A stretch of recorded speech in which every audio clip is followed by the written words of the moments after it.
Buenas a todos, ¿cómo se encuentran el día de hoy? Vamos a dar inicio a la clase. Quiero saber si hasta el momento ustedes tienen alguna pregunta, alguna duda, o de pronto quieren que hagamos algún resumen o continuamos por donde vamos.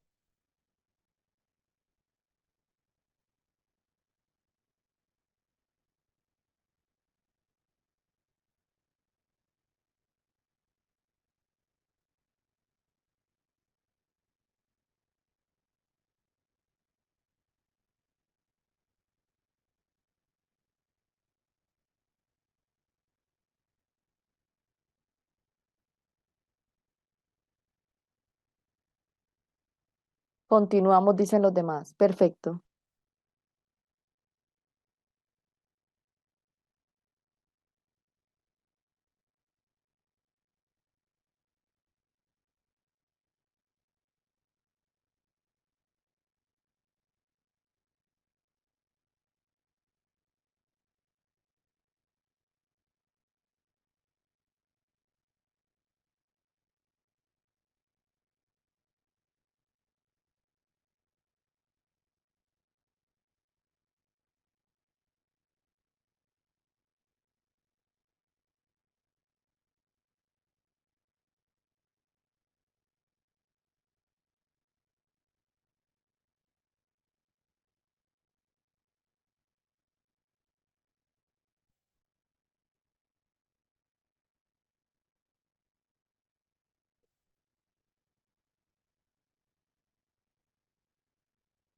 Bueno, el siguiente tema que nosotros vamos a ver el día de hoy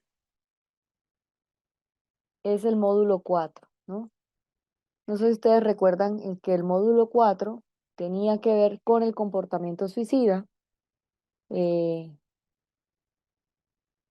en diferentes poblaciones, perdón, acá no. Mm,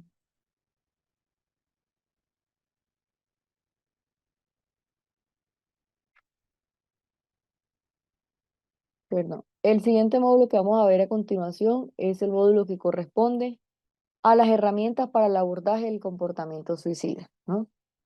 Hoy en día, pues vemos que una de ellas es tener en cuenta, pues este módulo más que todo va a abordar de cómo nosotros debemos de ser ese soporte o ese apoyo y las herramientas específicas que nosotros tenemos que ver que han generado crisis del comportamiento suicida. Cómo nosotros vamos a brindar aquella comunicación de forma adecuada y asertiva y empática, evitando revictimizar a la persona y evitando desvalidar sus emociones, que es lo que puede generar obviamente una crisis emocional. Acá el objetivo pues es que ustedes tengan las estrategias o las herramientas del autocuidado, ¿no?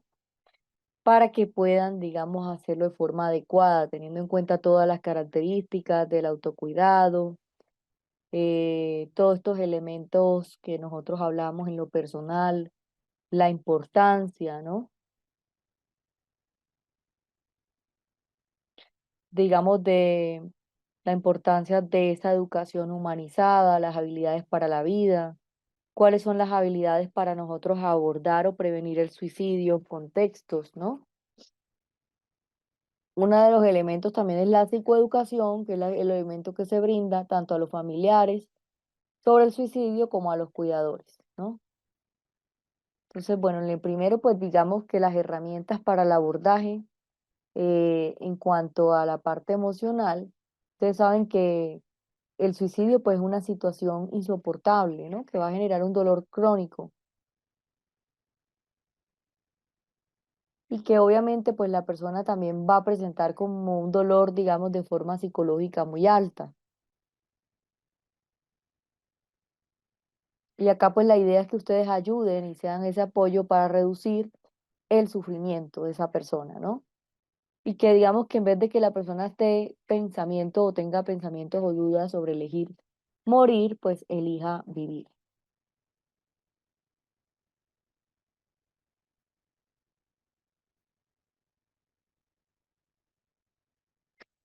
Uno de los elementos es que más que todo son las herramientas del abordaje emocional y dentro de ellas hablamos de esas herramientas fundamentales para reducir el sufrimiento psíquico y el malestar emocional. Y es que el paciente cuando tiene un comportamiento o una conducta suicida, pues digamos que una de las situaciones que más requiere es esa escucha tanto activa como empática, ¿no? Y pues obviamente acá la importancia es que a partir de ese vínculo asistencial, de la entrevista clínica que ya nosotros vimos, que en esa entrevista pues también es como ese primer acercamiento, ¿no?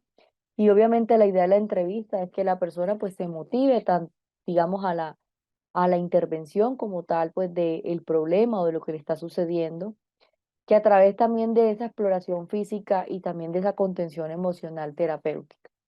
Entonces recuerden que es lo primero que tenemos que abordar, digamos que una de las herramientas es como ya sabemos, pues esa parte de esa escucha, ¿no? Esa escucha activa y empática. Muchas veces usted puede no saber qué decirle a la persona, pero con el hecho de escucharlo, de entender el problema, ¿no? La dimensión que para esa persona es el problema, pues también es un elemento en el cual la persona puede empezar a liberar, pues obviamente, todos esos sentimientos que tiene guardados.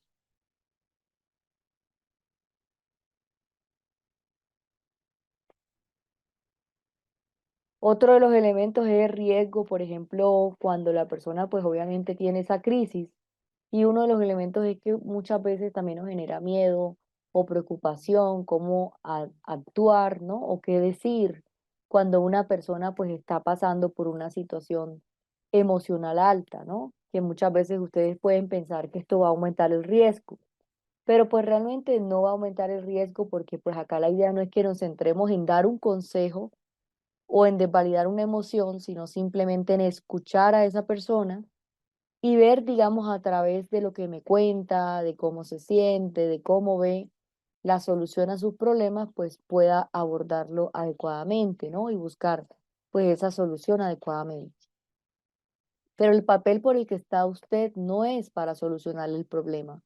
El papel por el que está usted atendiendo ese abordaje emocional es para ayudar a que la persona cambie la forma como dimensiona ese problema, ¿no? Digamos que lo deje de ver de manera tan extremista, tan inflexible y que pueda, digamos, darse la oportunidad de tener un pensamiento sobre su problema de una manera más flexible, más adaptativa, ¿no? Y pues obviamente estableciendo pues las circunstancias, ¿no? Muchas veces también es entender también cuál es ese peligro inmediato que tiene la persona y pues para esto también requiere obviamente que usted contacte al servicio de urgencias, ¿no? Cuando la persona pues está pasando por una situación de esta, lo más importante es que usted esté con la persona, que evite dejarla sola, ¿no? Que evite dejarla con medicamentos o con situaciones con los cuales se pueda hacer daño, como vemos que son los medicamentos que puedan ser letales, ¿no? Y pues otras herramientas también, digamos, de este problema, de la escucha también, es la escucha activa y empática. Cuando hablamos de la escucha activa y empática, la principal habilidad en la cual nosotros abordamos la tarea de escuchar de manera activa, ¿no? Evitando obviamente desconcentrarnos. La escucha activa y empática requiere también un trabajo por parte del profesional de mantenerse activo, pendiente a los detalles, ¿no? Observar no solamente lo que la persona está diciendo, sino lo que la persona calla, los silencios, ¿no? Y sobre todo respetar los silencios, permitirlo que hable, que se desahogue, que le manifieste qué es lo que le sucede. Y pues es importante que también nosotros aprendamos a escuchar de manera amable todo lo que la persona nos está refiriendo o lo que está padeciendo, como ese sufrimiento desde el elemento psíquico y los elementos también que puedan hacer que la persona pues quiera quitarse la vida, ¿no?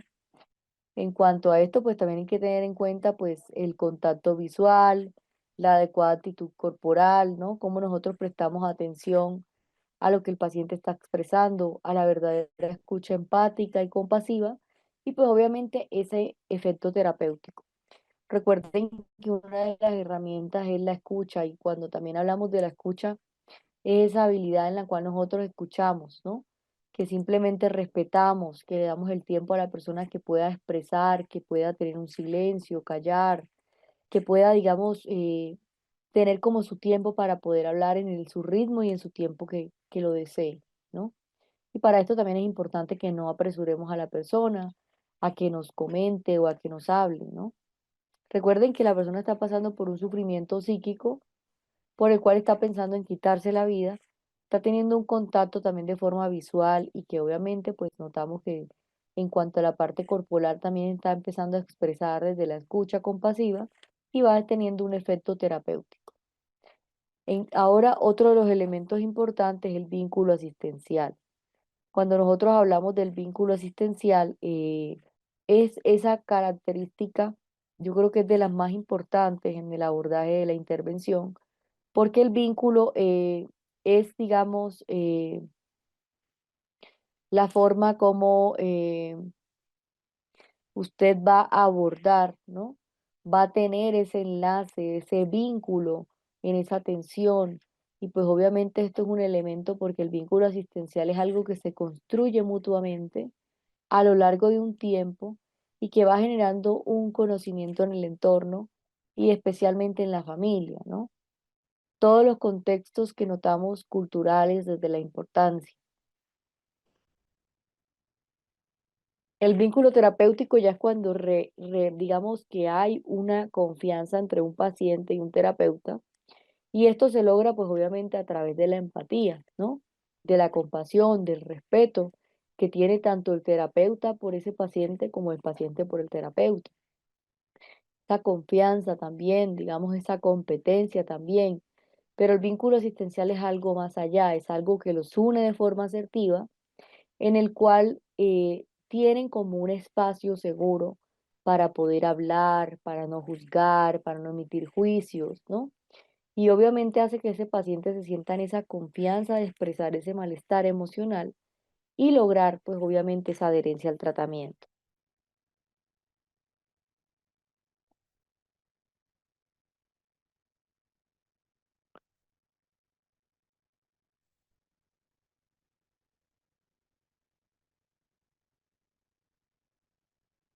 Muchas veces a partir del vínculo es también cómo se logra la intervención. Si no establecemos un vínculo adecuado con la persona, pues obviamente lo primero que va a haber es que no va a haber como tal una intervención, ¿no? Recuerden que una persona cuando está pasando por una depresión o por un comportamiento suicida, pues digamos que no está tan interesado en la parte terapéutica, ¿no? Digamos que de alguna forma ya ha asumido que lo que le está sucediendo no tiene solución y que digamos su sufrimiento pues digamos que no tiene digamos ningún tipo de solución.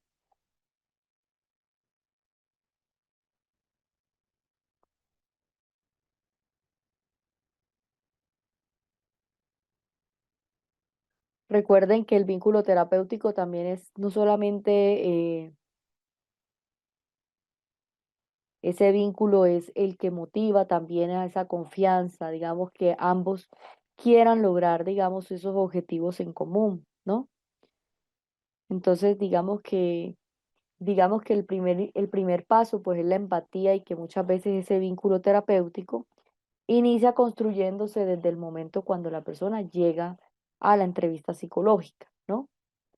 ¿Qué es lo que puede conllevar? Obviamente puede conllevar como tal a tener en cuenta esa confianza, ese respeto, ¿no? Las competencias que también tenga el terapeuta, que hace que el paciente se sienta seguro, que está en buenas manos, ¿no? Y el vínculo asistencial, pues es también, digamos, como nosotros, sin establecer un juicio o establecer, digamos, algún elemento que haga que se sienta cohibido el paciente, pues al contrario se sienta como en su lugar seguro para poder hablar, ¿no? Y para poder, digamos, descargar eh, toda esa carga emocional que vive presentando, ¿no? Entonces, digamos que en la parte del vínculo asistencial, pues lo primero que hay que identificar es cómo nosotros conectamos con ese paciente desde los servicios de salud, ¿no? Cómo conectamos de manera empática, por ejemplo, a través, digamos, de una relación adecuada, ¿no?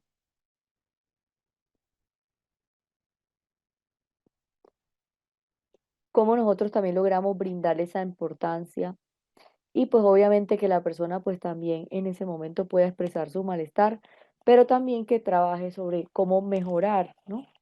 Estos elementos que le causan el malestar. Digamos que el vínculo asistencial también es el que va a motivar en gran parte a ese proceso, va a motivar a que la persona pues también colabore de manera empática, de manera, digamos, consciente, ¿no? Sobre su proceso y también es lo que va a lograr que se encuentren pues resultados, ¿no? Entonces digamos que el vínculo asistencial, digamos que acá el propósito de forma inicial es asegurar que ese paciente tenga ese soporte clínico, ¿no? Compartir esa responsabilidad de la asistencia, es decir, que el riesgo no solamente quede en el vínculo, tanto el terapeuta paciente, sino también con todos los elementos éticos y legales, ¿no? Que siempre los principios éticos deben de ser el principio de la beneficencia y el deber de proteger a ese paciente. ¿Cómo se logra? Pues lo primero que se tiene que hacer es evaluar y documentar, ¿no? El riesgo que hay, las observaciones clínicas. Tienen que decidir el nivel de atención que se le va a brindar a la persona, si es urgente, no urgente. Gestionar la derivación también de forma activa. Cuando nosotros llamamos a la línea de crisis, al servicio, a programar también citas, ¿no? Con ese sistema de salud, contactar al familia o al cuidador y el consentimiento también bajo esa excepción del riesgo inexistente. Otro de los elementos es acompañar el proceso, no solamente es cuando referimos, sino también cuando nos aseguramos de que ese trámite o con una cita pues concreta, ¿no? Y también el hecho de hacer seguimiento. Entonces, digamos que el vínculo asistencial es como, por ejemplo, nosotros podemos empezar a hablar, por ejemplo, para cuidarte mejor, necesito vincularte con otros apoyos, ¿no? Cómo nosotros compartimos esa responsabilidad, no solamente de dejar esa responsabilidad solamente al terapeuta, sino al apoyo social, al apoyo también médico, o quiero que salgamos con una ruta clara de apoyo para ti, ¿no? Y pues obviamente no significa que no pueda ayudarle, sino por el contrario, trabajar con un equipo en el cual también apoyamos por psiquiatría, ¿no? Que hay un respaldo médico completo, que todos están, digamos, frente al mismo objetivo que es la salud de esa persona. Que obviamente ese vínculo también hablamos, es la confianza que hay, ¿no? Porque pues muchas veces cuando la persona no se siente que tiene esa atención adecuada, pues no le cree a lo que le digan los médicos, ¿no? Y pues obviamente también está uno de los elementos es que el vínculo, digamos, en la intervención o lo que llamamos ese rapport, es la gran base para que una persona pues continúe con un proceso terapéutico.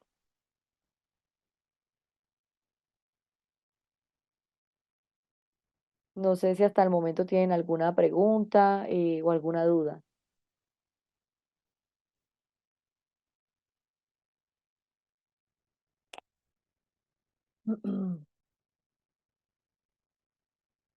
Cuando la persona que intentó quitarse la vida no quiere recibir un apoyo psicológico, ¿qué estrategia se puede efectuar? Bueno, si la persona no quiere recibir ese apoyo psicológico, realmente tenemos que tratar de que tenga el apoyo médico, ¿no? Para que pues de ahí se pueda activar la ruta. De pronto también a veces no quieren, pero porque no conocen como tal la atención, ¿no?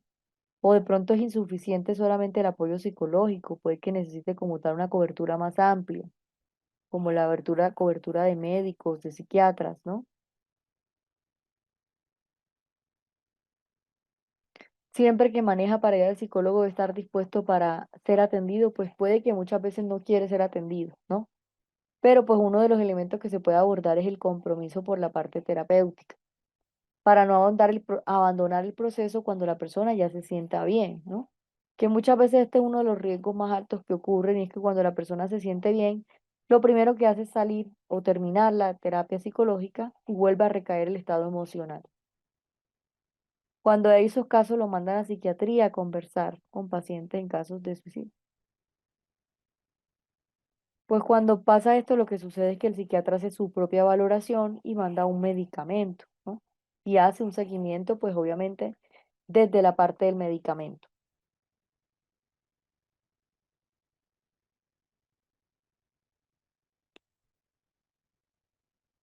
Me dicen que no siempre son empáticos con aquellos pacientes suicidas. Como ya sabemos, esto depende de cada profesional, eso también hace que no genere un vínculo como tal. Por eso muchas veces hay pacientes que cuando se sienten, digamos, de una manera inadecuada con tanto con el terapeuta, pues lo que sucede es que quieren abandonar el proceso, ¿no? Quieren cambiar de médico, tratante. Esta es una de las principales razones. Entonces, cuando nosotros hablamos de la vinculación asistencial, pues el primer objetivo es proteger la vida del paciente, ¿no? Pero obviamente mediante esa conexión y todos esos modelos de atención y de apoyo. El hecho también de compartir esa responsabilidad terapéutica, es decir, no dejar ese riesgo frente a la relación de paciente-terapeuta, ¿no? Y cumplir con los estándares también legales, ¿no? Porque ya sabemos que dentro de las normas no se guarda secretos de suicidio o de muerte, ¿no? Un elemento importante para ese vínculo es establecer la necesidad del apoyo, ¿no? Y pues obviamente buscar elementos de salud y apoyos de confianza. Otro elemento también es identificar, por ejemplo, la derivación de un traslado a urgencia o hospitalización, pues obviamente teniendo en cuenta el nivel de riesgo, si es alto, inminente, moderado o bajo. También la vinculación activa, ¿no? A todos los elementos de llamadas, de los programas también de salud, contactar a un familiar, documentar. Y pues en cuanto al modelo de la vinculación, también es importante que la terapia no solamente la aseguremos en los procesos de salud que están disponibles, sino también en los casos de crisis, ¿no? Porque pues uno de los elementos que más se presentan es los casos de crisis. Ah, sí, qué pena, es el chat que lo dejé en la mitad. Otro de los elementos es el hecho de vincular a la persona también a los servicios de urgencias, ¿no? Que la familia entienda, pues obviamente, el por qué se presentan estos elementos en cuanto a las urgencias, cuándo tienen que ir, cuándo hay una señal en la cual notamos que hay un riesgo moderado o alto.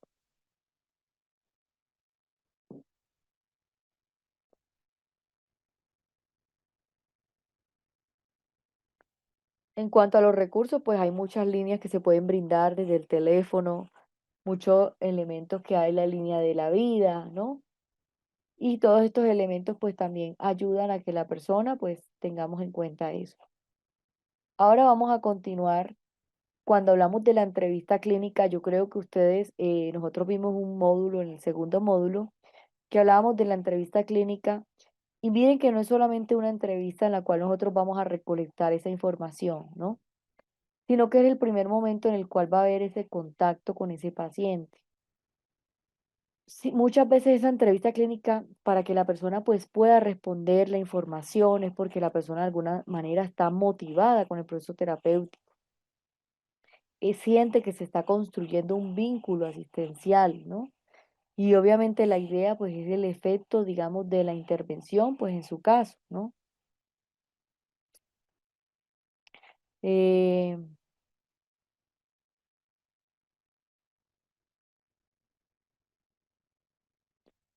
Todos estos elementos cuando hablamos de la entrevista clínica, como les decía, el primer paso de nosotros es explorar las emociones y las conductas, pero pues teniendo en cuenta que estas situaciones o pensamientos pueden llevar al límite a ese paciente, ¿no? Por eso tenemos que también examinar las relaciones familiares, sociales, los factores de riesgo, ¿no? Factores protectores y pues ver cuáles podrían ser las estrategias de afrontamiento o de solución de los problemas que está presentando la persona. En esta etapa también nosotros mirar cuál es la parte desde la exploración, cómo se pueden utilizar técnicas desde la narrativa, preguntas abiertas, reflejos empáticos, repeticiones, silencios y otros. Recuerden que la entrevista clínica lo primero que presenta es esa apertura y rapport, ¿no? Y es como nosotros establecemos ese espacio de confianza y seguridad. Ustedes pueden iniciar diciendo cómo quiero hablar contigo, esto es algo importante para tu bienestar, puede ser un espacio seguro para que conversemos con calma, ¿no? Y aquí pues ustedes van a entender cómo van a abordar tantas esas emociones, esas conductas, esos pensamientos que está transmitiendo el paciente y obviamente examinar cuáles son las relaciones tanto las relaciones frente a esos pensamientos que transmite ese paciente, ¿no? Esas relaciones familiares, esas relaciones sociales, los factores de riesgo, los factores protectores, ¿no? Y las estrategias para afrontarlo o para resolver los problemas que posee la persona. También está la etapa, digamos, exploratoria, todas esas técnicas narrativas, las preguntas abiertas, los reflejos empáticos, las repeticiones, silencios y pues entre otras. Luego usted, pues digamos que en esa entrevista también usted, digamos que en esta etapa exploratoria, desde esas técnicas narrativas, usted puede hacer preguntas abiertas, por ejemplo, para permitirle al paciente que hable de manera, digamos, amplia sobre su situación, sobre cómo se siente, ¿no? Sobre cómo ha estado últimamente, si ha tenido pensamientos de hacerse daño o de quitarse la vida, ¿no? Y pues también tener en cuenta estos pensamientos, por ejemplo, cuando la persona manifiesta, pues cómo lo haría, ¿no? O qué haría, ¿no? Para usted poder entender el plan. Muchas veces también están los silencios, que también esos silencios me pueden indicar ciertos comportamientos o cierto sufrimiento. Usted puede repetir la información que está diciéndole la persona para ver si de pronto amplía un poco más la información. O incluso puede hacer la técnica del resumen, que es como una vez que la persona ha terminado de explicar su motivo de consulta, usted resumir todo lo que le dijo a ver si agrega algo más, ¿no? Digamos, todos estos factores en la entrevista clínica también permiten que nosotros tengamos una visión amplia, ¿no? Muchas veces se dice que no sustituye la entrevista clínica con una prueba psicológica o con una prueba de apoyo. ¿Por qué? Porque realmente en la entrevista clínica nosotros vamos a observar las emociones, vamos a escuchar el malestar, vamos a notar pues obviamente cómo se siente la persona, qué tan abrumada se encuentra, elementos físicos que podemos tener en cuenta, como ya habíamos visto en esa entrevista clínica, por ejemplo, si está ubicada en tiempo y espacio, cómo, digamos, la forma como viste, ¿no? Si viste de manera adecuada, si tiene un lenguaje coherente o un lenguaje incoherente, ¿no? Si también en esa entrevista clínica observamos que hay una situación también de consumo de drogas o de sustancias, ¿qué es lo que podría estar ocasionando también esa dificultad, digamos, en esa intervención? Entonces, miren que la entrevista clínica, pues, un elemento muy amplio que nos permite construir también esa primera relación terapéutica, ¿no? Por eso es que muchas veces nosotros notamos que hay cierto apego, por ejemplo, a familias o amigos, y muchas veces es porque también hay un contacto más cercano, más físico, ¿no? No solamente a través de redes sociales. Entonces, muchas veces, pues en la entrevista clínica también nosotros mirar las conductas o los pensamientos y cómo los examinamos.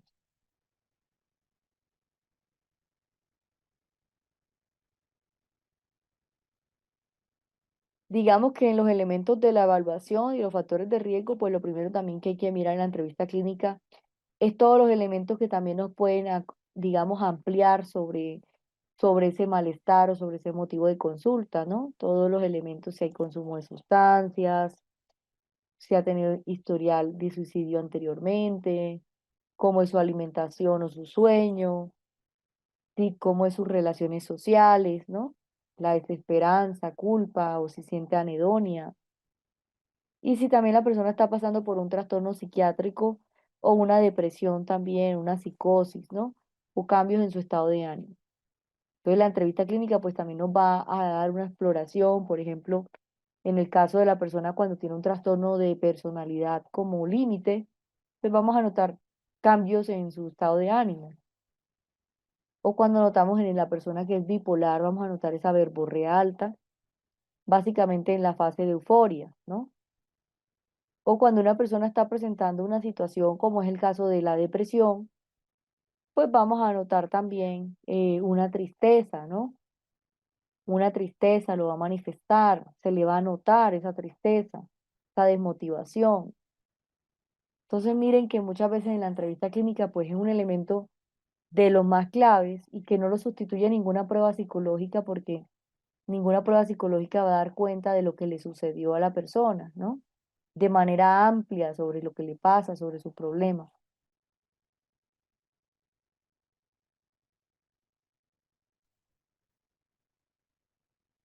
Me dicen, cuando un adolescente que ha intentado quitarse la vida toma la decisión de no continuar con sus estudios, ¿se puede respetar esa decisión o qué se podría hacer? Pues lo que podemos hacer es llevar a esa persona a una valoración psicológica, ¿no? Para ver, digamos, el por qué está tomando decisiones, digamos, definitivas, por ejemplo, como suspender, como una persona cuando renuncia al trabajo.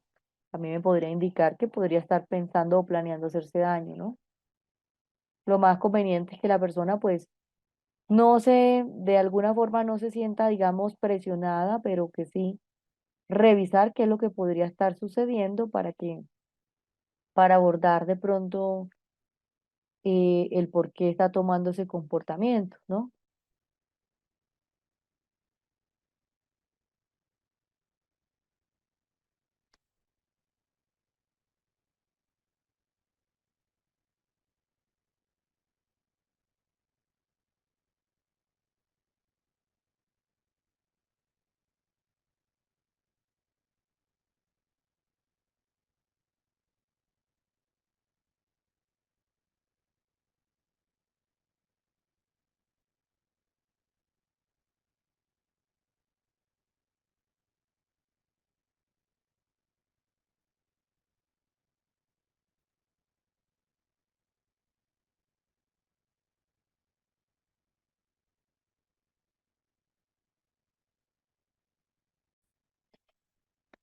Es como la entrevista clínica nos ayuda a ahondar ese vínculo asistencial, pues teniendo en cuenta todas esas características, por ejemplo, los factores protectores que tiene esa persona, las situaciones o elementos de riesgo que puede tener en su caso, ¿no? Por ejemplo, si hay consumo de sustancias, si en su familia hay algún tipo de persona que esté pasando por una situación de depresión, algún trastorno psiquiátrico, o si esa persona en algún momento ha tenido algún trastorno psiquiátrico como depresión, como aislamiento, y también qué tipo de acceso a métodos letales pues ha pensado, ¿no? Desesperanza, culpa, y también los factores protectores, es decir, los apoyos que tiene la persona o que cuenta, como es la familia, los amigos, la pareja, creencias religiosas o los valores también, por ejemplo, todos esos valores que hablamos de incentivar más que todo el suicidio, ¿no? O esas creencias religiosas que, como les decía, van es a favor de la vida y pues es un círculo también social, digamos, donde tienen situaciones o elementos de valor sobre la vida de la persona. Responsabilidades significativas, como les decía, hijos, mascotas, trabajo. Muchas veces también hoy en día se le ha dado bastante hincapié, por ejemplo, a ese tema de las mascotas como un apoyo emocional, ¿no? Que muchas veces también esa responsabilidad pues hace que la persona pues se detenga, digamos, frente al hecho de pensar en hacerse daño. También el trabajo. Y otro de los elementos son también los recursos personales como la capacidad para pedir ayuda o los proyectos, ¿no? Por ejemplo, en el caso también, digamos, de los hijos, este es un elemento que muchas veces también es como un ancla de vida, le digo yo, y es porque muchas personas también se dan la oportunidad de la terapia o de la intervención precisamente para hacer ese apoyo para su hijo, ¿no? Para no dejarlo solo, para apoyarlo en todos los procesos. Otro de los elementos es el estado mental y pues obviamente nosotros todo lo que nos va a indicar esa entrevista clínica, la apariencia, la conducta, nos va a indicar ese estado de ánimo, el afecto, esos pensamientos también, como esa idea, los delirios, ¿no? Y la desesperanza y también la percepción que tiene la persona frente a situaciones como alucinaciones, ¿no? Como el juicio, como lo es la crítica, como es la realidad. Y como puede ser también la impulsividad. Otro de los elementos es el cierre o la vinculación asistencial. Y es obviamente nosotros cómo identificamos, por ejemplo, gracias por contarme lo que sientes, ¿no? Ahora vamos a hacer un plan de cuidarte juntos, ese plan de seguridad que se realiza, quienes deben de llamar, los recursos de apoyo, las personas o amigos también de apoyo, líneas de crisis. Y cómo nosotros definimos en las próximas sesiones el hecho de la derivación en caso de ser necesario. En cuanto a la documentación mínima, también todos los elementos textuales del paciente, como lo es el nivel de riesgo moderado, alto, inminente, plan de seguridad elaborado, contactos activados, como son la familia, los servicios, o las líneas y los acuerdos también de acuerdo al seguimiento.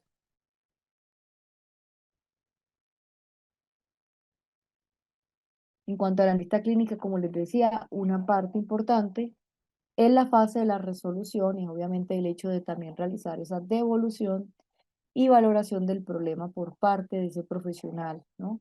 Cómo identificamos los condicionantes sociales, la repercusión sobre la salud, el profesional también de la salud, en especial el terapeuta y el psiquiatra, ¿no? Que van a abordar todos estos elementos que se deben lograr, es decir, todos los elementos que se deben de lograr para mirar esas alternativas y establecer como tal un plan de recuperación en cuanto al paciente, ¿no? Donde lo involucramos también en su proceso, pero evitamos que también tome una posición también pasiva, sino que tenga una posición activa también en su tratamiento, ¿no? Entonces, en la entrevista clínica nosotros también vamos a entrar en un tema importante y es entrar, digamos, también a poner, o que la persona también nos diga qué es lo que cree que necesita, ¿no? Abordar.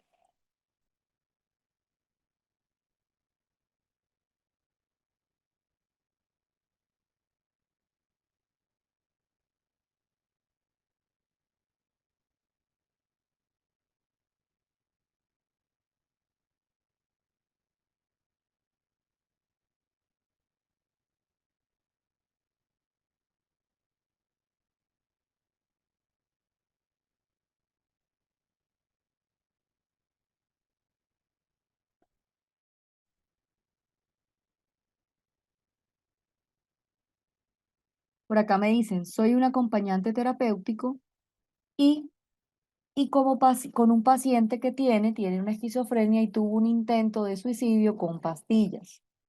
Entró por la guardia de urgencia y la atención de urgencia del quirófano, lavado de estómago y todo lo necesario, le dieron de alta y vuelta a lo mismo. Le realizaron una atención y otra vez el alta. Lo derivaron a psicología y a psiquiatría y se niega a ir, ¿no? Quisiera un consejo, ya que hay que hacer para un guardia en su casa, es muy agotador. Bueno, lo primero que tienen que hacer es que cuando la persona se le da el alta, es cuando más necesita, ¿no? Esa intervención o ese acompañamiento completo, ¿no? Sobre todo el primer momento después del alta. Muchas veces tiene que tener ese acompañamiento constante porque pues cuando ya sale del alta es cuando la persona tiene más razones para llevar o intentar hacerse daño.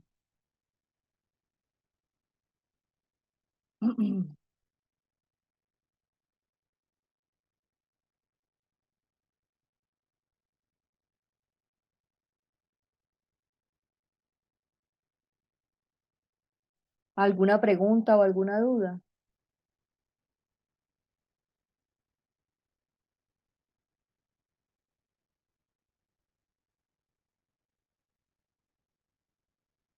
Ahora, en cuanto a la exploración física, como ustedes saben, el malestar emocional muchas veces se expresa de forma física, ¿no? El dolor también se puede notar como esa causa de ese sufrimiento mental y pues muchas veces también en la comprensión o la dicotomía que hay entre ese sufrimiento físico y mental para entender el significado de la persona.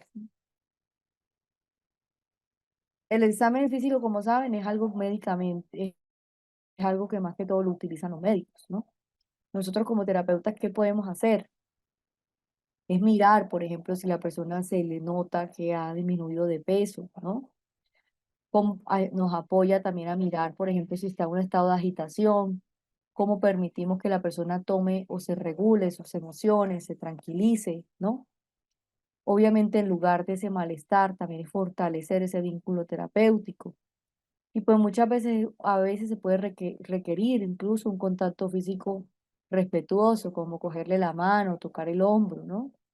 Y esto puede ayudar también a la persona a expresar sus emociones, un consuelo, o que el paciente se sienta acompañado. Hay terapias en las cuales se utiliza mucho el tema de los abrazos, yo no lo recomiendo, ¿no?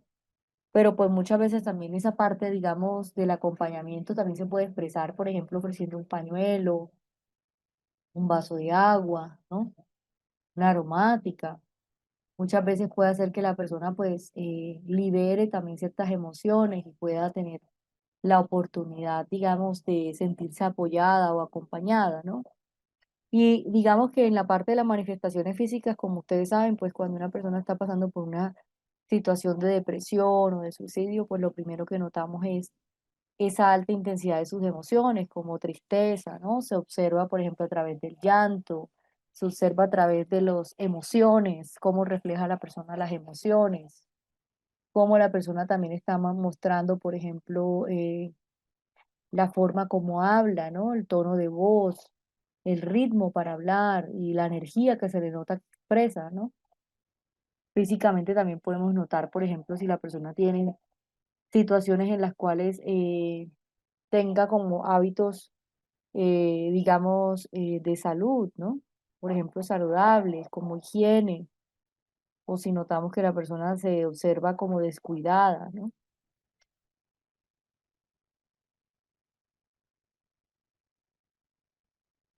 Ahora otro elemento importante es la contención terapéutica. Y cuando hablamos de la contención terapéutica es el hecho de aprender a acompañar y a tolerar las emociones que tiene una persona. Y que muchas veces estas emociones pues también están acompañadas por ese comportamiento suicida, ¿no? Cuando hablamos de la contención terapéutica es que la persona pues expresa con honestidad los sentimientos de la ira, ¿no? Eh, Muchas veces la persona siente frustración, desesperanza, muchas veces la persona se siente enojada, ¿no? O muchas veces se siente con desesperanza, enojo, sin ser juzgada o con sentimientos también de pensamientos que se vuelven menos poderosos, incluso también podemos notar que hay un riesgo de suicidio que disminuye significativamente. Entonces, ¿qué notamos en la contención terapéutica? Es todos los elementos cuando escuchamos al paciente, que no lo interrumpimos, todos los elementos si se da ese significado o esa identificación o esa elaboración también desde las emociones y pues obviamente apoyar a que esa persona pues logre escucharse, ¿no? El que muchas veces hace que en la contención terapéutica la persona se escucha por primera vez lo que dice, porque muchas veces esos pensamientos están guardados en su interior, pero no los expresa, ¿no? Y al expresarlos pues hace que se escuche por primera vez, digamos, lo que le está sucediendo, ¿no? Esto también, digamos que cuando hablamos de la contención terapéutica es nosotros lograr buscar acciones relacionadas para estabilizar al paciente y, como les decía, que logre disminuir esa intensidad de su angustia y generar un marco seguro. Y una intensidad de la angustia muchas veces también es como organizamos ese plan más amplio, ¿no? En cuanto a los objetivos de la contención terapéutica, uno de ellos es brindar la seguridad inmediata, emocional o pues si es necesario física, ¿no? Porque pues a veces puede también la persona presentar una crisis emocional, ¿no? Es importante validar y nombrar la experiencia del paciente sin establecer ningún tipo de juicio, regular la intensidad emocional del desborde al nivel tolerable, generar la sensación de acompañamiento y no de soledad, abrir paso a la vinculación asistencial y lo que hablábamos al plan de seguridad, ¿no? Entonces la contención es terapéutica, pues lo primero es la presencia de la escucha activa. Y pues nosotros a través de esta mantener ese tono de voz calmado, el contacto visual cálido, frases de modelo como estoy aquí, no estás solo, entiendo por lo que sientes es muy doloroso y lo tomaremos paso a paso. Otro elemento que también pueden utilizar es, por ejemplo, la validación emocional, tiene sentido cómo te sientes, ¿no? Agotada de todo lo que estás viviendo. No estás exagerando, tu sufrimiento es real y merece una atención, ¿no? Y la contención verbal y los límites claros es también transmitir y estructurar también la calma, ¿no? Muchas veces también nosotros nos hablarle, por ejemplo, lo más importante ahora es tu seguridad. Vamos a enfocarnos en eso antes de cualquier cosa, ¿no? Evitar debatir o pelear, digamos, sobre el valor de la vida en ese momento. Aquí lo que se requiere es que la persona busque estabilizar sus emociones, ¿no? Entonces nosotros no vamos a debatir pues el por qué piensa o cómo piensa, o por qué se siente de esa forma, sino simplemente que se logre estabilizar. En cuanto al acompañamiento, también está la toma de decisiones y es obviamente hay recursos también para regular las sesiones como el grounding, ¿no? Que ayuda a que la persona cambie el espacio físico, por ejemplo, para anotar 5 cosas que ve a su alrededor, eh, muchas veces también tocar elementos de la tierra, ¿no? Está también la respiración lenta, que ayuda también a que la persona regule sus emociones, y la identificación de esos acuerdos seguros o imagen de calma. Y para esto yo voy a mostrarles un video respecto a cómo es el ejercicio. Eso es un ejercicio más o menos de 1 minuto, ¿no? 1 o 2 minutos de la respiración, es algo breve, pero que realmente pues ayuda a que la persona también pueda, digamos, disminuir la intensidad emocional, ¿no? Otro elemento también la identificación de ese recuerdo seguro, esa imagen de calma. Hay personas que se transportan a las olas del mar, hay personas que se transportan a esos lugares o a esos recuerdos seguros, ¿no? Hacia abrazo de la mamá. Pues esto también les ayuda a regular sus emociones, ¿no? Y digamos que la contención terapéutica también tiene otro elemento y es la toma de las decisiones, es decir, que mientras usted está bajando la crisis, pues, ¿qué te parece si juntos llamamos a un familiar de confianza, ¿no? O una línea de apoyo, un amigo, un familiar. No tienes que resolverlo todo ahora, ¿no? Vamos al paso más urgente, vamos a asegurarnos esta noche que estés de forma segura, ¿no? La contención desde los diferentes niveles es la sesión que hablábamos de la escucha activa, grounding y el plan de seguridad, ¿no? Que es lograr vincular a alguien. Y por eso les decía, sobre todo cuando una persona tiene una crisis, es cuando no puede dejarse sola. En el contexto institucional o de urgencia, también la presencia de esa información clara, la derivación también inmediata por parte de psiquiatría, y también está la terapia ambulatoria, está la contención emocional, la elaboración de las estrategias más amplias, la vinculación asistencial, la intervención en crisis e incluso la psicoeducación, que muchas veces la psicoeducación, usted le explica a ese paciente los signos o síntomas que está presentando y pues también le ayuda de pronto a entender, digamos, que es normal, el comportamiento suicida se manifiesta de esta forma y cuando lleguen estos pensamientos yo voy a hacer esto, ¿no? Voy a tratar, digamos, de trabajar, por ejemplo, la respiración para regular mis emociones o escuchar una meditación. Muchas veces hay meditaciones guiadas para la depresión, para la tristeza, y esto también ayuda mucho a apoyar esta parte terapéutica.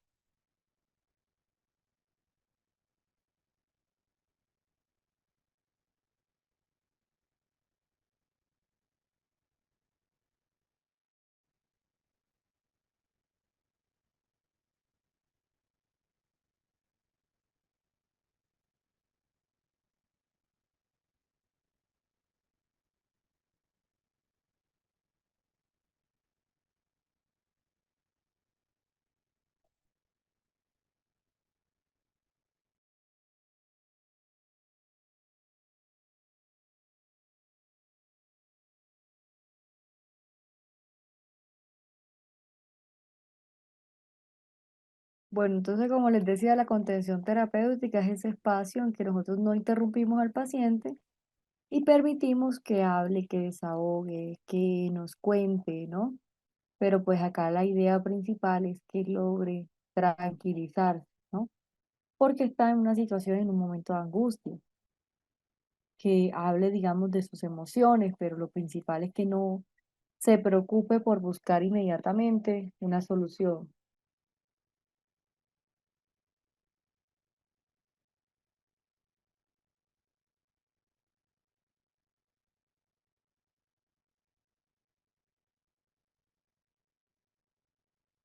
Eh, en cuanto al autocuidado, también están los elementos de la contención, de la parte ambulatoria, y es como nosotros contenemos de manera inicial y la elaboración de las estrategias amplias, ¿no? Como la vinculación, la parte asistencial, la intervención en crisis, la psicoeducación y pues en la parte del autocuidado también del terapeuta, porque muchas veces también tienen que aprender a respirar y a regularse antes de, durante y la intervención, ¿no? También es el hecho de evitar prometer más de lo que puede garantizar, ¿no? Y es una parte importante también buscar la supervisión o la cointervención, también en casos que lo exijan, ¿no? Como saben, hay casos en los cuales nosotros también necesitamos el apoyo por parte de un médico, ¿no? Por parte de un enfermero, para lograr contener de pronto esa crisis emocional que está presentando el paciente. Ok, ya enseguida. Entonces, cuando nosotros otro elemento que hablamos es la psicoeducación, es educar para prevenir, es elementos de educar de la infancia, el hecho también de promover el bienestar personal, colectivo, como estos elementos que pueden llegar a aumentar la salud física, emocional, y pues tener en cuenta la maravillosa labor y todos los elementos que se deben frente a educar, frente a la propia muerte, ¿no? Cuando nosotros hablamos de educar de suicidio o de una enfermedad mental, también es educar sobre ese autoconocimiento, esa identificación, esa elaboración de emociones, ¿no? Eh, Muchas veces vemos que estas campañas, digamos, de suicidio o de prevención también han mostrado un impacto alto, porque nos ayudan también a identificar, a conocernos, a elaborar esas emociones, pensamientos y sentimientos, y pues también entender como yo por qué me siento de esta forma y por qué reacciono de esta forma, ¿no? Cómo está relacionado mi pensamiento, mis emociones, mis sentimientos, incluso mi comportamiento. Entonces, cuando nosotros hablamos de esta herramienta de educar para prevenir el suicidio, es todos los elementos desde las sesiones, no solamente individuales, sino también incluso colectivas, como vemos hay intervenciones que se hacen a nivel social, comunitario, educativo, desde el sector de la salud, ¿no? Para hablar de suicidio y esas sesiones también ya sea con las familias, talleres, también comunitarios. Y pues el objetivo también de educar para prevenir es también empezar a educar lo que es la inteligencia emocional, ¿no? Aprender a gestionar sus emociones.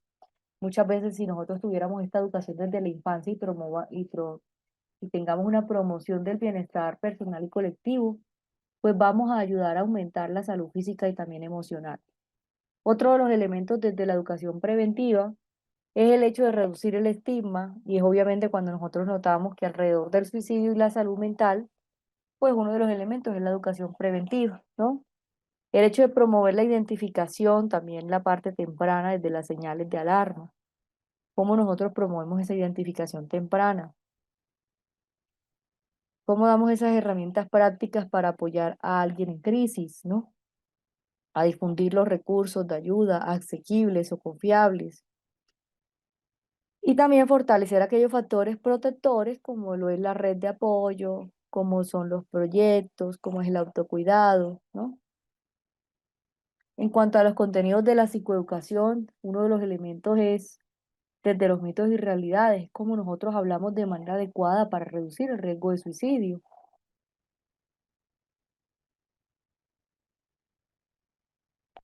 como la mayoría de las personas que se suicidan lo expresan antes, ¿no? O también esa señal, digamos, de ese sufrimiento intenso o la necesidad también de ayuda. Uno de los elementos de la psicoeducación son los mitos y las realidades del suicidio. Otro de los elementos que se utilizan en cuanto a la prevención son las señales de alerta, ¿no?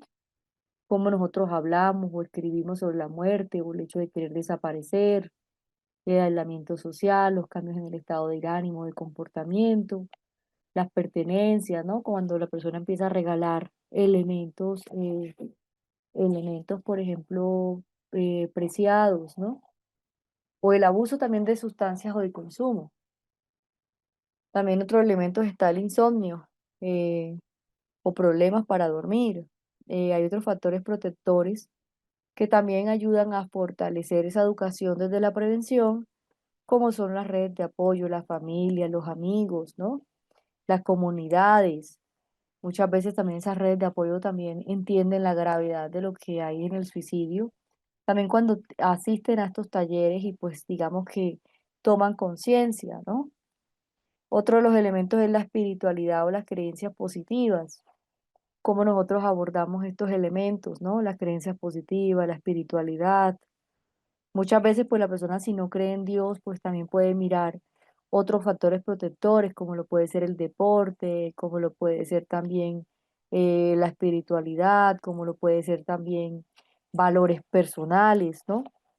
Como lo puede ser su propio, digamos, sentido para resolver los problemas, ¿no? El acceso a los servicios de la salud mental, uno de los elementos también desde la prevención es nosotros aprender a entender o a escuchar nuestras emociones, pero más que todo es también nosotros aprender a saber cuándo necesitamos una ayuda adicional, ¿no? Cuando no solamente el hecho, digamos, de todo lo que yo pueda hacer no es suficiente, sino que a veces también es importante reconocer cuándo es el momento de acudir a un profesional para hablar adecuadamente de esto, ¿no? O para tener como tal esa intervención, digamos, de estos elementos de prevención. Otro de los elementos es el acceso a los servicios de salud mental, los proyectos vitales, las metas a corto plazo, las estrategias de regulación emocional, ¿no? Aprender a regular nuestras emociones también es muy importante.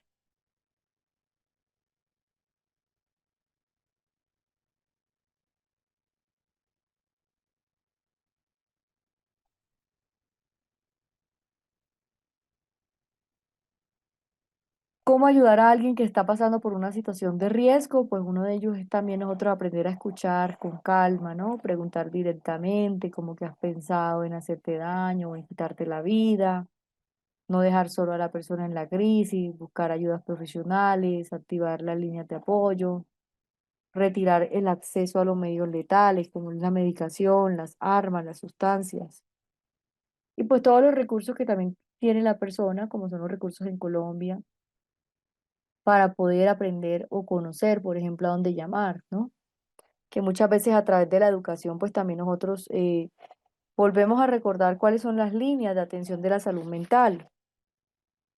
La línea de la vida, la 192, la 106, incluso algo tan sencillo como es el hecho de que cuando una persona tenga una idea de suicidio activa, pues lo más importante de nosotros no salvar a la persona, sino apoyarla o acompañarla a que asista como tal al centro de salud más cercano, ¿no? A la EPS, para que brinden adecuadamente esa valoración de riesgo de suicidio, ¿no?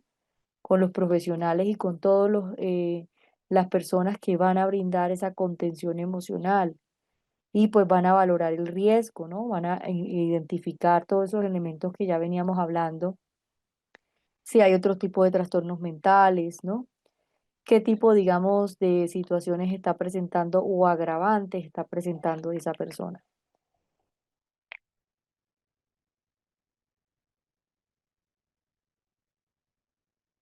Otro de los elementos son las estrategias educativas según el contexto y pues tener en cuenta la consulta individual, la psicoeducación del paciente, la familia, las señales, el plan también de acción, ¿no? A dónde ir, esa ruta de intervención tanto escolar como educativa, como la ruta de salud, quiénes son los actores que van a intervenir, por ejemplo, en estos elementos, ¿no?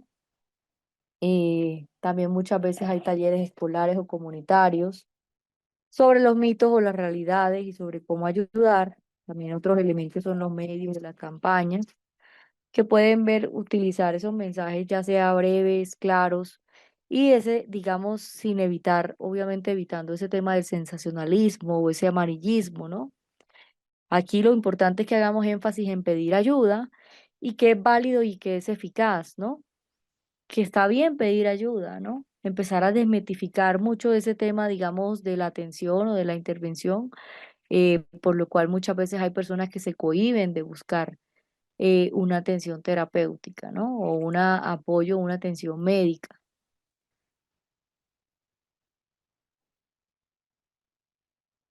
¿Tienen alguna pregunta, alguna duda? Todos estos elementos están claros.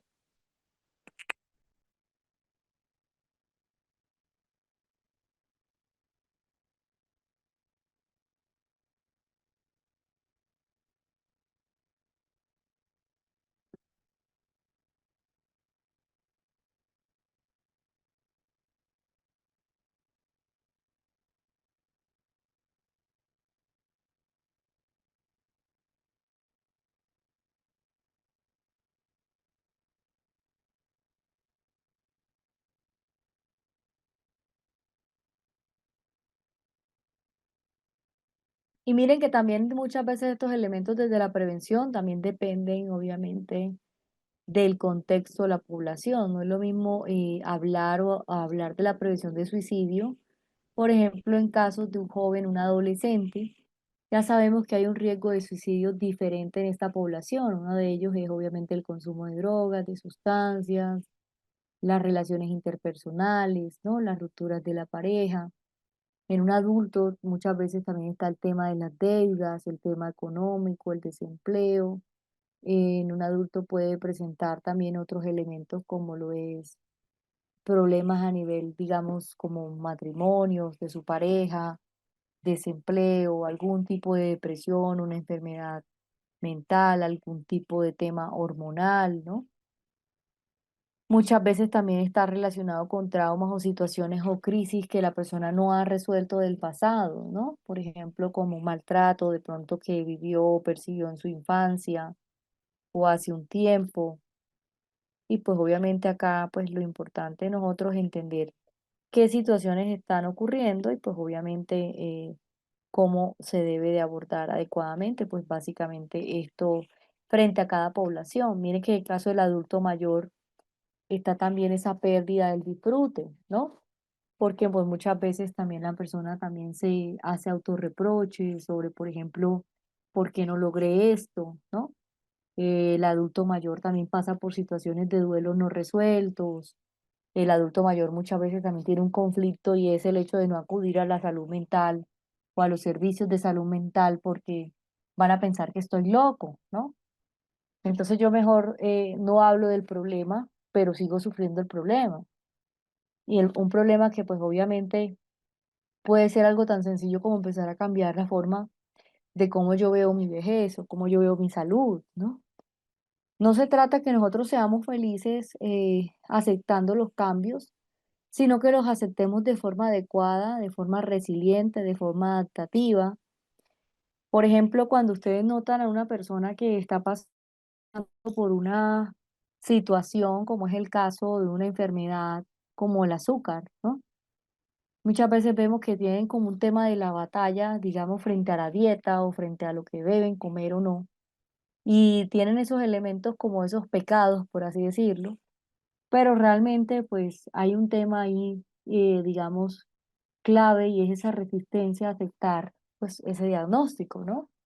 Esa resistencia a aceptar el diagnóstico, esa resistencia a aceptar que ya muchos elementos de mi vida o de mis hábitos deben cambiar, porque pues ya yo no tengo la salud que de pronto tenía antes y que digamos que eso también depende, pues, mi buena condición o mi bienestar o mi calidad de vida. Entonces, básicamente, pues, lo que tenemos que entender es las señales que está presentando la persona, ¿no? Por ejemplo, en el caso del suicidio, también puede ser algo tan sencillo como entender que estos pensamientos me pueden llegar, que puede ocurrir que yo me quiera aislar, que no quiera salir de mi casa, pero pues que esto no es algo bueno, ¿no? El hecho que yo me quede encerrada en casa, que no salga, porque realmente lo que está favoreciendo pues es una depresión, ¿no? Y pues obviamente la intensidad de esa depresión.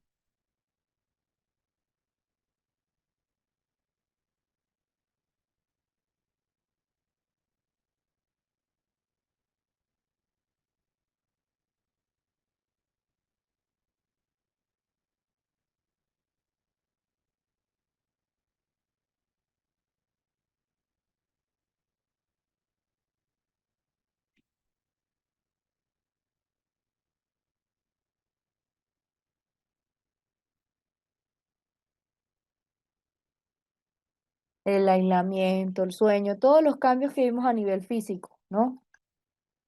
A nivel físico, a nivel emocional y a nivel conductual.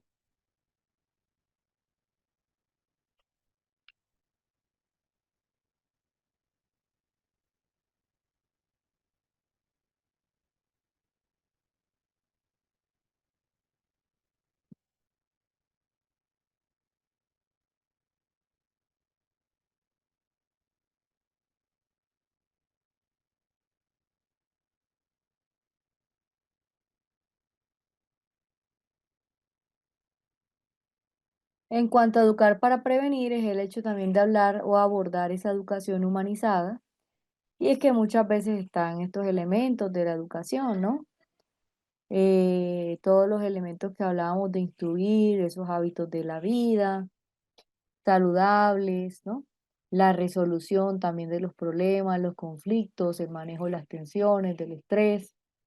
Ese elemento importante en cuanto a la educación para la prevención es los elementos que hablábamos de la resolución de los problemas y los conflictos, ¿no?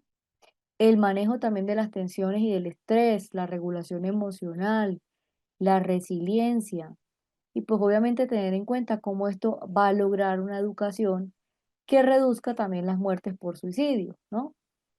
Muchas veces también esos hábitos saludables como es el deporte, como pueden ser esas habilidades para la vida, como aprender a gestionar las emociones, la resolución de los problemas, ¿no? Como puede ser la comunicación adecuada o incluso pues la búsqueda también de soluciones alternativas, ¿no? Manejo de tensiones, del estrés. También están otros elementos como es la educación para reducir las muertes de suicidio. Muchas veces vemos el suicidio como un elemento lejano, pero realmente muchas veces está un poco más cerca de lo que creemos, ¿no? Capacitar a niños, niñas en los primeros años para enfrentar esas situaciones adversas y lidiar con ellas. Otro de los elementos también es denunciar todas y cada una de las discriminaciones que se presentan en la casa, en la calle, en el colegio, ¿no? Cuando nosotros hablamos de educar para prevenir, es todos los elementos desde los hábitos saludables, las habilidades, y pues tener en cuenta todos estos elementos, los conflictos y el manejo también de las tensiones, del estrés y pues obviamente todos esos elementos que ya veníamos hablando, como lo es la regulación emocional, la resiliencia, ¿no? Muchas veces los niños, las niñas y los adolescentes pues también tienen problemas y también tienen que enfrentarse a situaciones diversas, pero también es importante que ellos aprendan a denunciar, a tener como esa parte empoderada de identificar cuáles son sus derechos, ¿no? O si viven una situación en casa, en la calle, en el colegio. También muchas veces buscar también como esa asesoría, ¿no? Y pues miren que la educación para prevenir también nos ayuda pues a mirar más que todo, por ejemplo, cuando vemos los niños, niñas o adolescentes que están pasando por una situación difícil o una crisis, muchas veces ellos no tienen de pronto la conciencia de que pueden tener otro tipo de soluciones o que pueden buscar otro tipo de soluciones o alternativas, pero realmente las tienen, ¿no? Y pues acá el elemento fundamental es que a medida que ellos vayan, digamos, creciendo, pues puedan aprender a gestionar sus emociones de una manera adecuada, que esto también puede ayudar incluso a cambiar frente a las dificultades o a las percepciones, todos esos elementos de la vida, ¿no?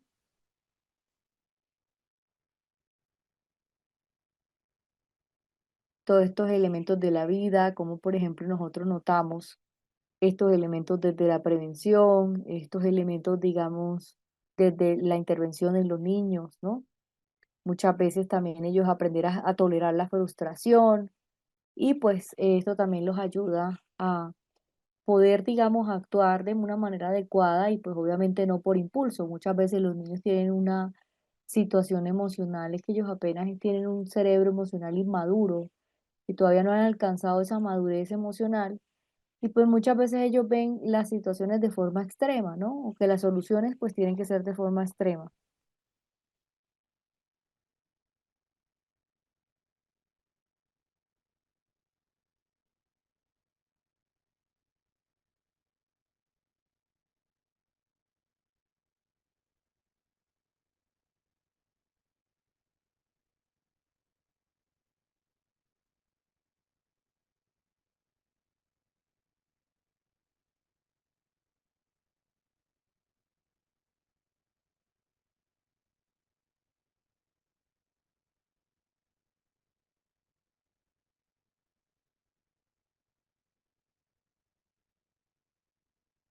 Cuando también surgen situaciones de estrés laboral, también miren que la educación en la parte laboral también ayuda a que los empleados aprendan a conocer, pues, obviamente sus derechos, ¿no? Y que no solamente esta capacitación se le da a los empleados, sino que se le da a todas las personas que hacen parte de una empresa. Y pues obviamente ellos también pueden, digamos, tomar acciones, ¿no? Denunciar, obviamente, el estrés laboral cuando algo pues está afectando su salud mental. También las empresas hoy en día tienen que acobijar, por ejemplo, si ese empleado tiene algún tipo de depresión o algún tipo de pensamiento, muchas veces también se les da incapacidad, incluso no los pueden despedir por obviamente presentar estos elementos, ¿no?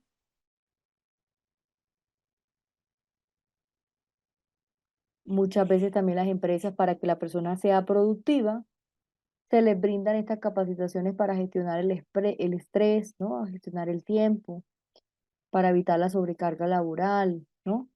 Y pues obviamente que no haya esa insatisfacción, por ejemplo, digamos, estos elementos que ya veníamos hablando, ¿no? Por no alcanzar eh, de pronto por no alcanzar esas metas que vemos que pueden ser más altas, ¿no?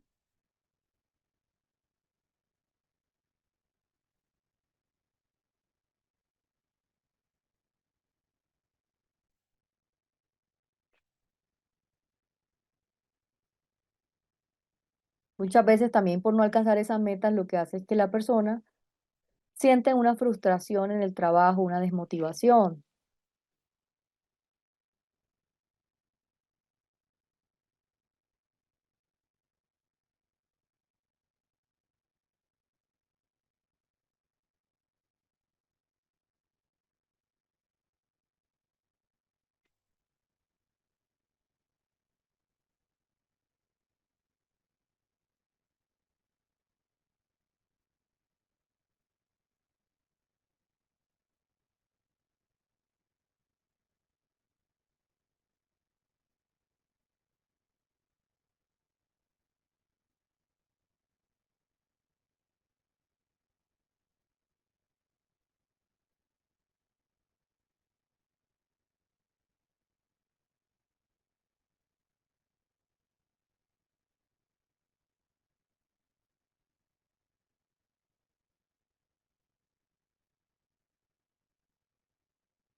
¿Alguna pregunta, alguna duda que ustedes tengan?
Bueno, quiero agradecerles a todos por su atención el día de hoy, por su participación y recuerden que nos vemos mañana de 6:10 a 9:30. De pronto vamos a tener que extender un poquito la clase el día jueves. Tendríamos otras 2 horitas más, dependiendo de cómo avancemos el día de mañana. Muchas gracias a todos por su atención y por su participación y recuerden que nos vemos mañana. Que pasen una feliz noche y hasta luego.